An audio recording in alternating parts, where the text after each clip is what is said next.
Nisha. Let us start our class. Today's topic is Bayes theorem.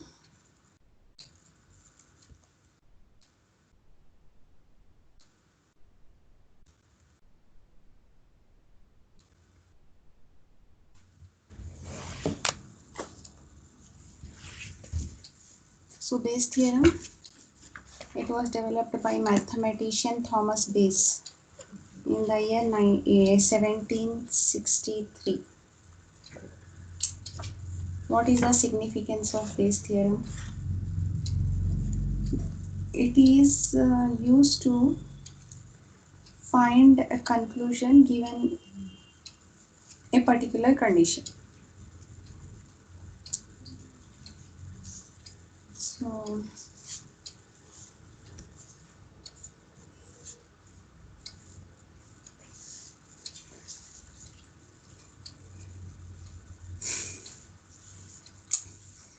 it is a mathematical model for reasoning where we know the prior probabilities or prior beliefs, prior information um, to get the estimate of uncertainty.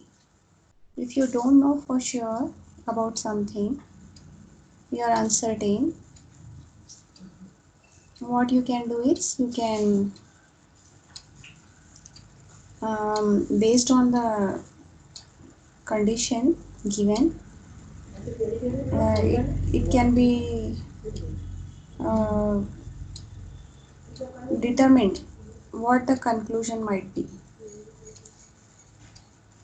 Here we have few representations. We know that P of E given H, this is a conditional probability. Yesterday we studied about conditional probability, and this is prior probability. This is also prior probability. So here E is called as evidence and H is called as hypothesis. Hypothesis is like conclusion and E is like condition. For instance, if I know that a student has attended all classes, has done assignments, and has successfully completed mid exams,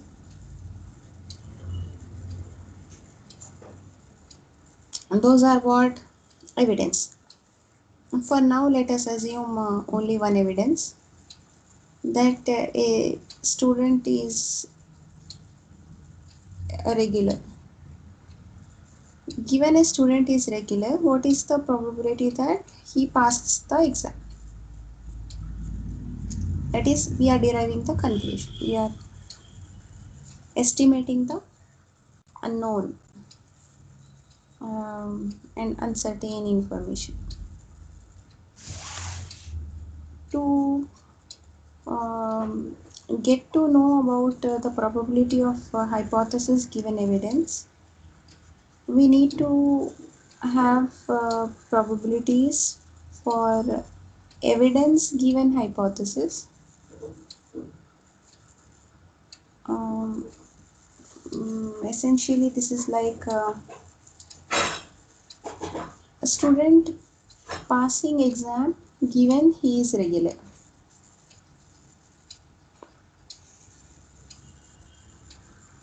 What is the probability of that? Multiplied by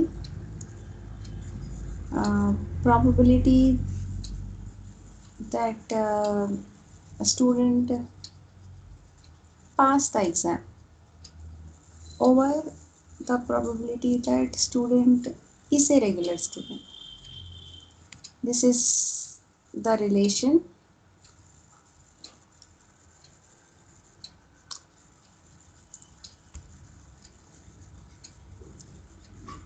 Going ahead, from here we can find the base theorem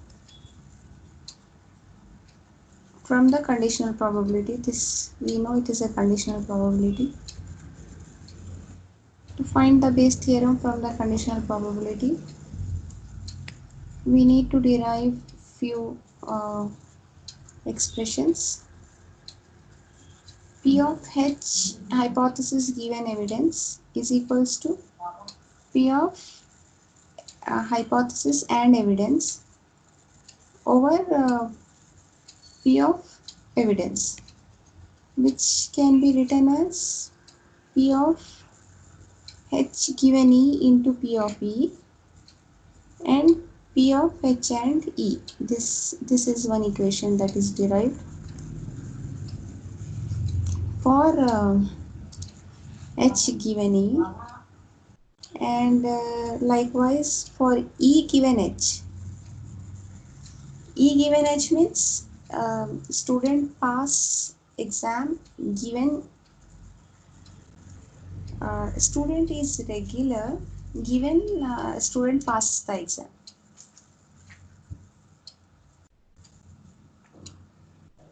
This and this are same, except that here you have hypothesis given evidence. This condition is based on deriving the conclusion given the condition, and this is based on deriving the condition given the conclusion. And from 9.3 and 9.4, this is 9.3, this one is 9.3, this one is 9.4. When you combine these two equations, we get this equation, which is P of H given E into P of E and P of E given H into P of H. And hence from this up we get P of H given E, that is the hypothesis given evidence. It is evidence given hypothesis and evidence. This equation is called as a base theorem. Given the condition, you derive the conclusion.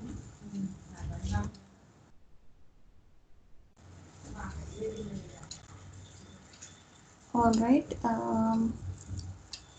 moving on. Like we can find the probability of hypothesis given evidence.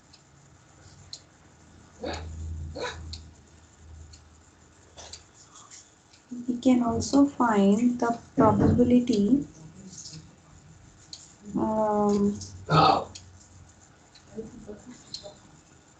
okay, and the probability H given E can also be expressed in the form of probability E given H and probability E given not H. There might be some students uh, who are not regular still pass the exam, and then not regular and passing the exam, and regular and not passing the exam. We have different combinations. So here in this case, what is expressed is the probability of hypothesis given evidence in terms of evidence given hypothesis, evidence given not hypothesis, and hypothesis. Not hypothesis denotes the negation. Okay. So from this, we derive this formula. This formula is in terms of negation of hypothesis as well. So probability of H given E, this remains same, whereas here you can express in terms of E given H into P of H, E given not H into, this is true case, this is false case. Both you obtain a sum of both, and you use it as a denominator.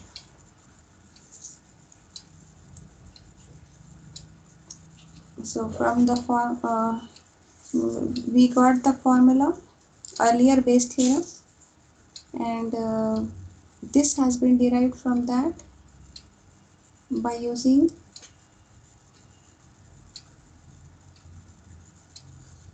both true and false case. What is the proof? You have to prove 9.5. This is 9.5. To prove this 9.5,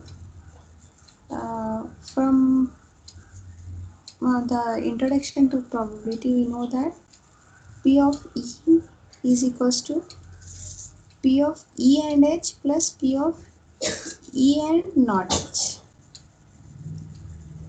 If when you take this joint probability, this is joint probability of evidence and hypothesis. So this is for true case, this is false negation case. When you take joint probabilities of these two, uh, you get this. And using conditional probability, E and H can be expressed as E given H into P of H. This is from conditional probability. You can write this in this manner. And E and not H, likewise instead of H you just put not H. Therefore we can conclude that P of E is equal to this part.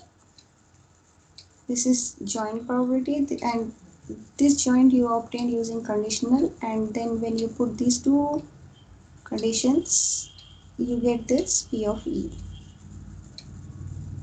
Now when we are substituting the expression for P of E as in the definition, we obtain this formula. Instead of P of E, we are substituting this whole term. This entire term is substituted instead of P. And please remember that P of H is known as prior probability. P of H is prior probability because suppose you are a regular student. Consider an example. Ram is very regular. So P of H here is okay. H here is whether Ram pass exam or not. Consider that he passed previous exams, previous semester exam. So prior probability you get from that, and then you may also know that he is a regular, given that he passed the exam. This is a conditional probability given a condition means evidence on hypothesis. Suppose if you have to find this one, then you know that E is what? E is also a prior probability. Whenever you have this given symbol, then it is called as a conditional probability. Conditional probability denotes two cases in which one is dependent on another. If this happens, then this happens. It's like that. Okay. This is also known as posterior probability because posterior means post, after. You are trying to find it, this value after you know about these prior values. From these prior you find the posterior.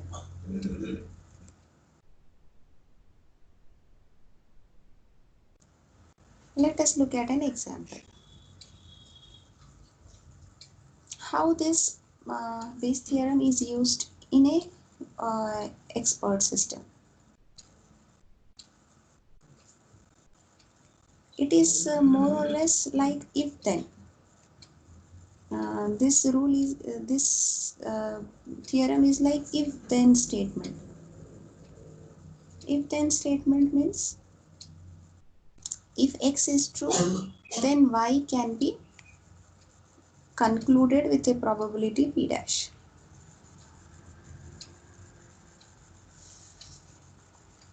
For instance, if a patient has a cold, if patient has cold means that we know some evidence, then patient will sneeze. Given this condition, this is the conclusion. Condition is if patient has cold, and what is the conclusion?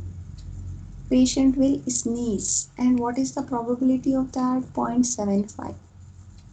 You may say that if a patient um, has a cold, then patient will not sneeze with a probability of 0.115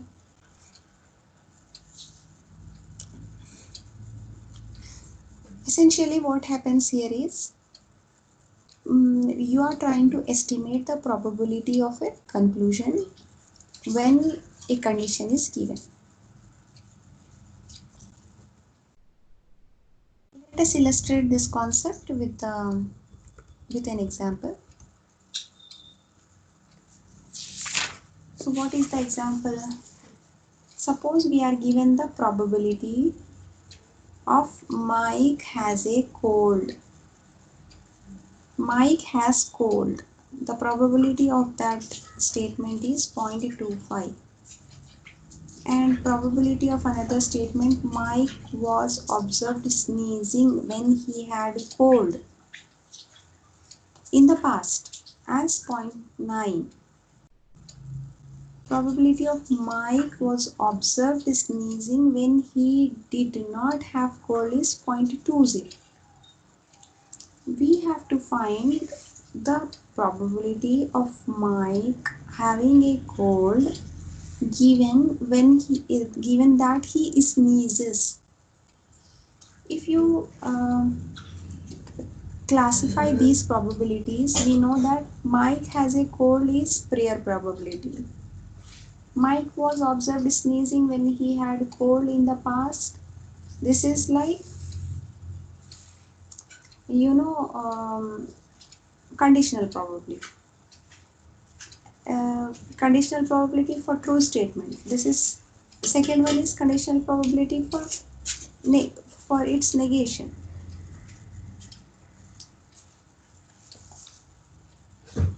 Going forward, we have to find the posterior probability. Mike having a cold given that he sneezes. What is the condition? That he is sneezing. What you have to find? That whether he has a cold. The probability of Mike having a cold. Okay, so um,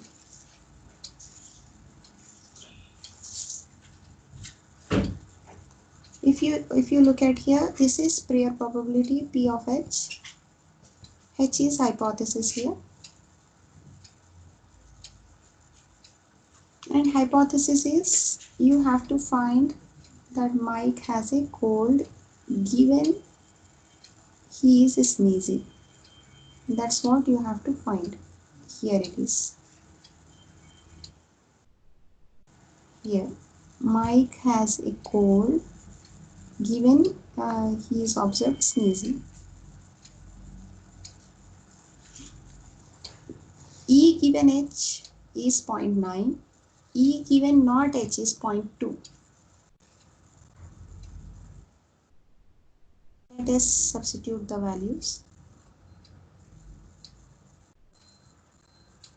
Let us first find the value for this term. P of E given H, P of H. Both the values are given. P of E given not H is given. This you can find from this 1 minus 0.25, which is equal to 0.75. You get denominator value 0.375.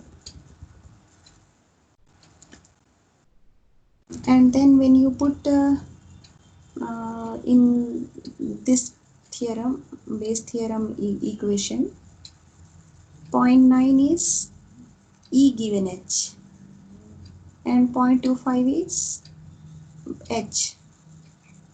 These two are multiplied by 0.3. So you get 0.6. What you can conclude that Mike's probability of having a cold given that he sneezes is equal to 0.6.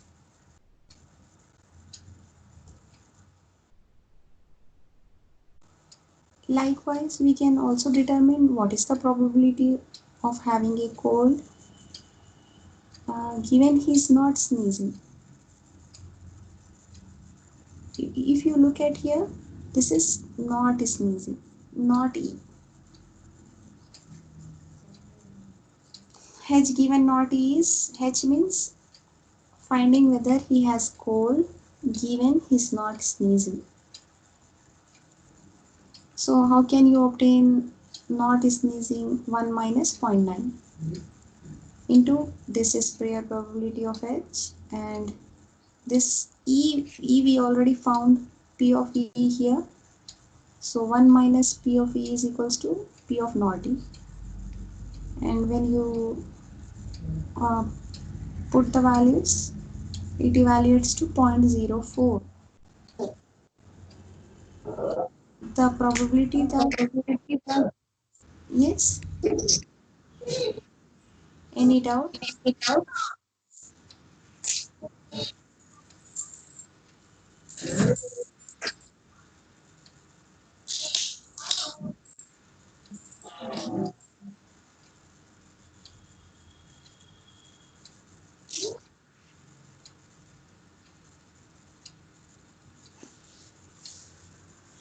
We can conclude that Mike's probability of having a cold if he's not sneezing is equal to 0.04. I hope that this problem is clear to you. Next, so far we have studied the Bayes theorem with respect to one evidence and one hypothesis. Further, Bayes theorem can be extended to incorporate multiple evidences and one hypothesis, multiple hypotheses, multiple evidences, multiple hypothesis, single evidence. You get various combinations essentially.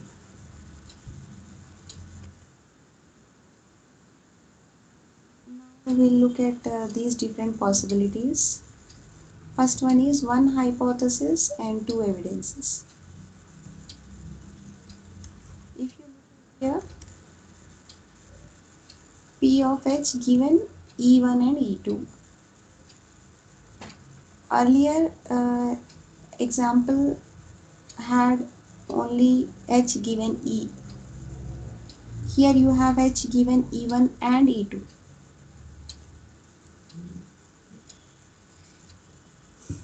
Primarily here we are considering two evidences. E1 and E2, and therefore the equation also gets modified to include two evidences, E1 and E2, and you have its derivation. You please go through this. If you have any doubt, you can ask me tomorrow.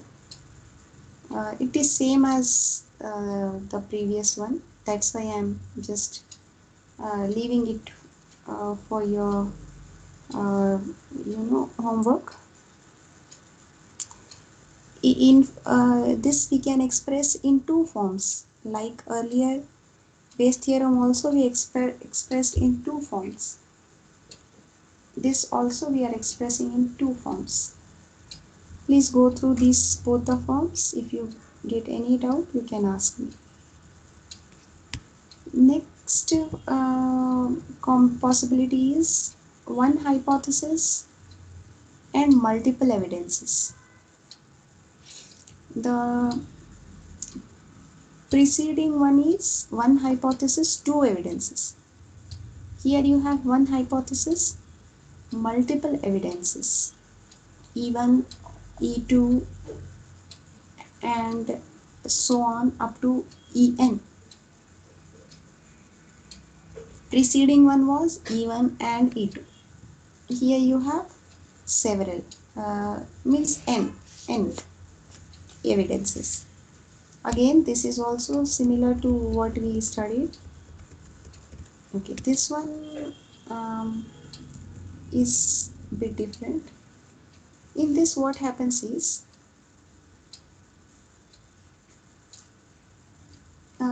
chain evidence is about having conditional probability placed on multiple statements. So what happens is E1 um, E1 okay, here it is given P of H given E1. This is a conditional probability on E1. Further, even you are conditioning on E2. So this is like a chain. E2 determines E1, E1 determines H. E2 to E1 to H. This is known as chain evidence. In this example, if you consider evidences are joint evidences, they have and between them. H given E1 and E2. Let me give you an example.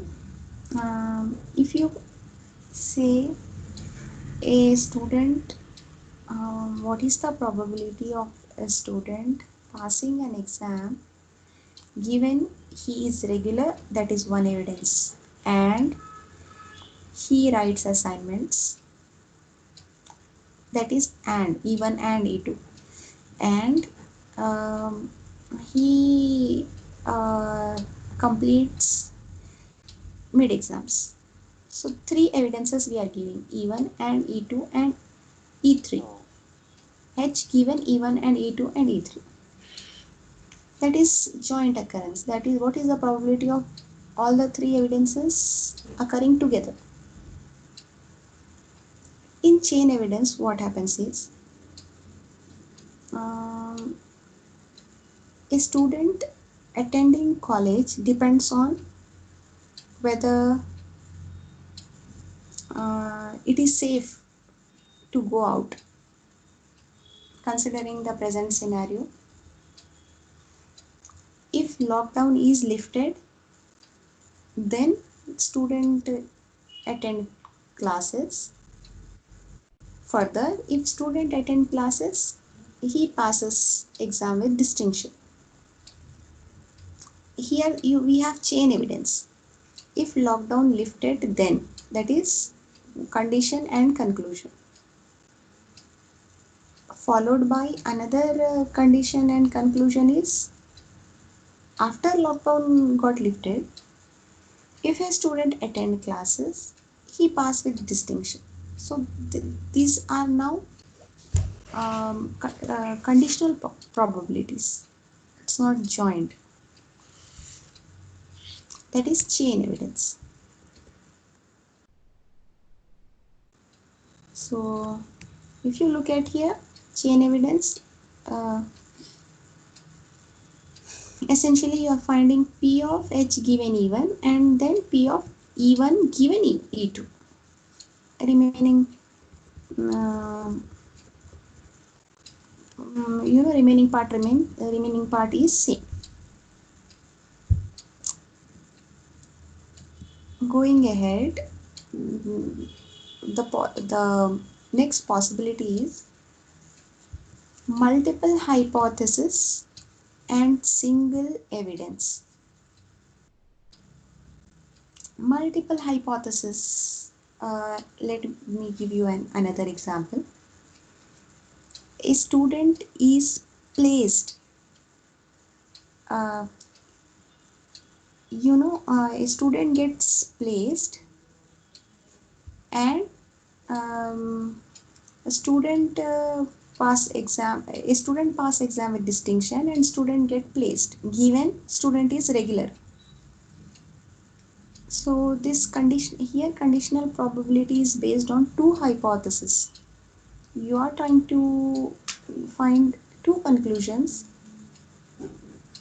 for a given evidence. If the evidence here is a student is regular, then hypothesis may be he passed exam with distinction and he get placed in company. So that is about multiple hypothesis.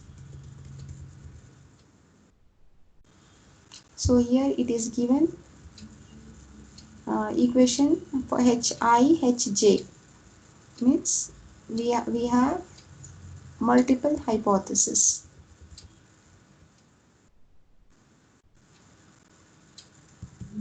Furthermore,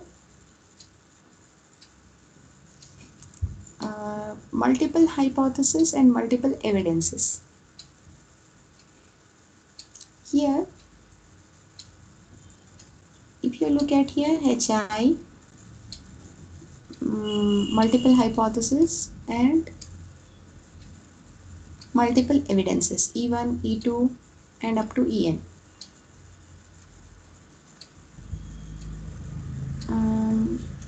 If we combine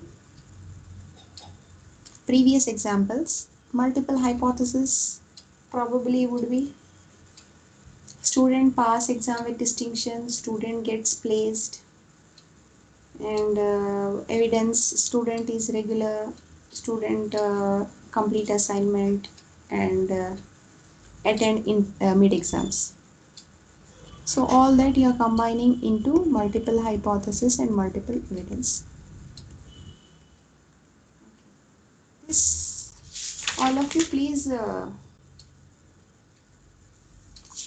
go through and try to look at the formulas. Any difficulty or anything not clear, you can ask me tomorrow. Uh, mm, Further ahead, we will look at how these probabilities are useful in rules and facts of a rule-based system. A rule-based system is nothing but a expert system.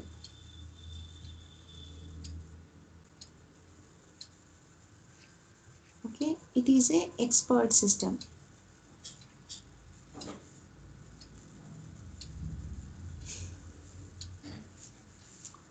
Most of the time, um, the accuracy of the facts and rules might not be 100%. There is an element of uncertainty associated with many facts and rules, and therefore use of probabilities while creating rules and facts in the knowledge base of an expert system which has been designed using rule based technique is quite useful.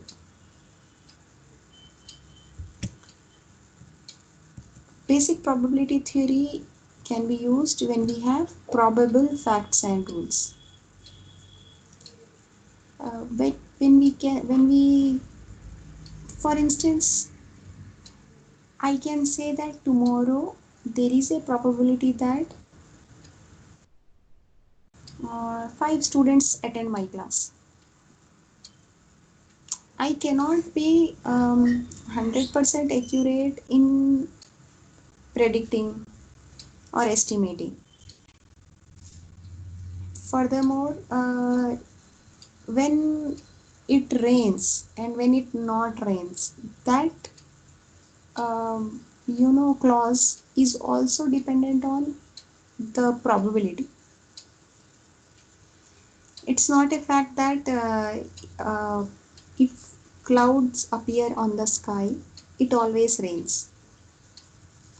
Sometimes the probability is high and other times it will be low. So the whole idea here is that for sure we can't estimate or predict certain facts and rules. Certainly you require probability system in rule based system. Example is how probability can be incorporated. Prolog, as I told you, Prolog is a uh, language, programming language. This Prolog was the primary language for the development of rule-based systems 2 decades ago.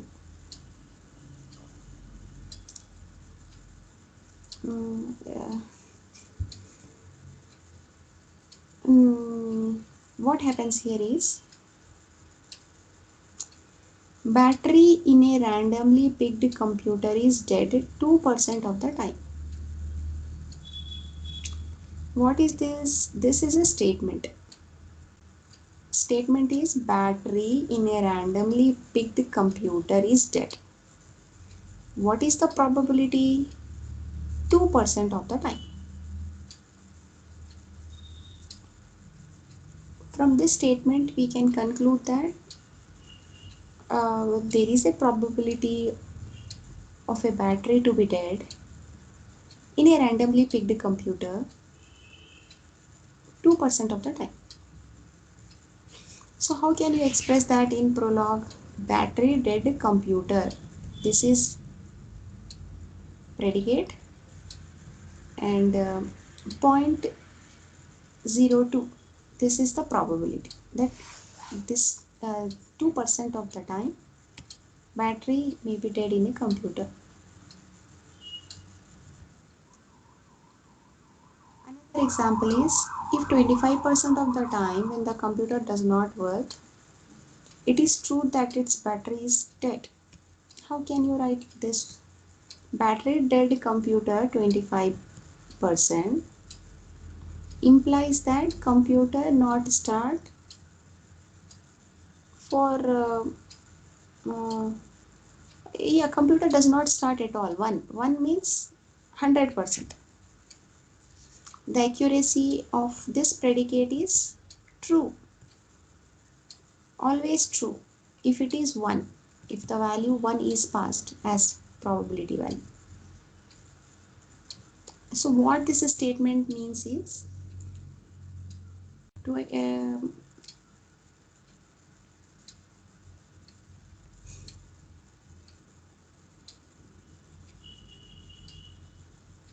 Okay, so 25% of the time when computer does not work, out of one here computer not start means computer is not working. For a computer to not work, not start, the there might be several reasons. 25% of the time it will not work when the battery is dead. That is the meaning of this statement in prologue. But it is clear.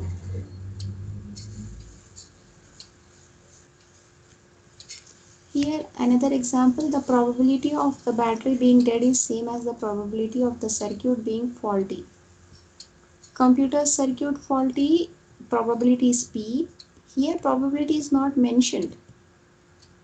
So you are using a variable P.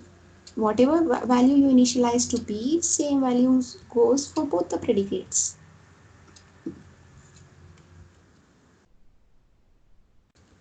Cumulative probabilities.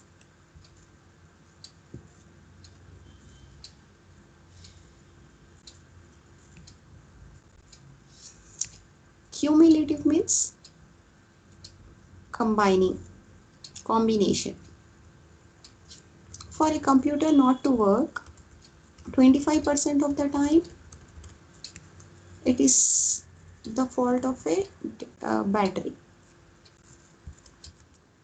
Cumulative probabilities, what is supposed to be done is that we need to write joint probability for all the conditions in which computer does not work. 0.25 is battery dead, 0.25 may be something else, 0.5 may be something else. So total 3 probabilities you take joint and then you write in this form. This is cumulative probability. And here a prologue program for computing cumulative probabilities is given.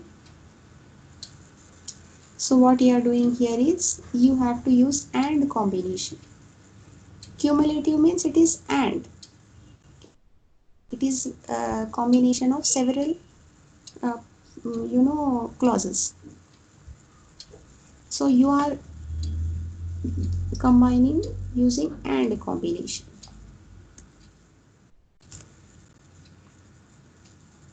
You can see here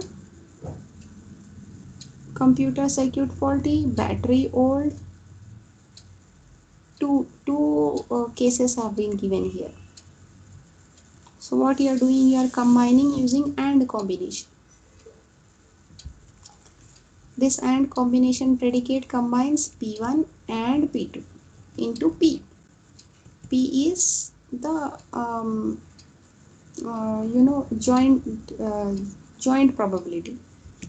It's not actually joint. It is like sum of all these probabilities should be equal to 1. Suppose battery old 0.25 and circuit faulty 0.75. Total is 1. So total battery dead computer may be because of this or this, and you are joining them by using AND combination predicate. Or combination predicate is this or that. AND means both. If both are true, only then something happens.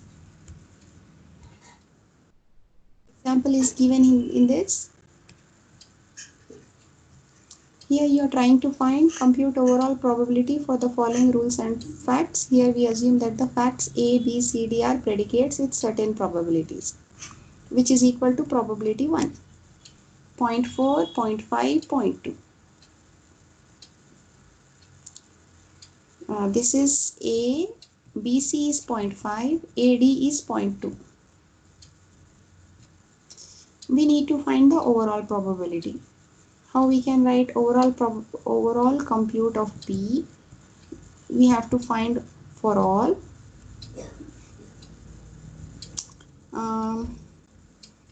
compute of P1 or combination L comma P, that is using or, the query overall compute succeed with 0.760 as follows. How you got 0.760?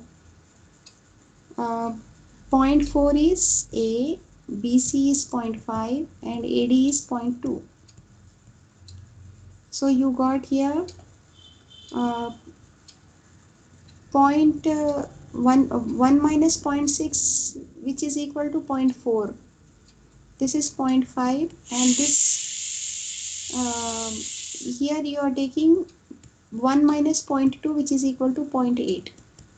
So you get this. So overall probability for the following rules is this.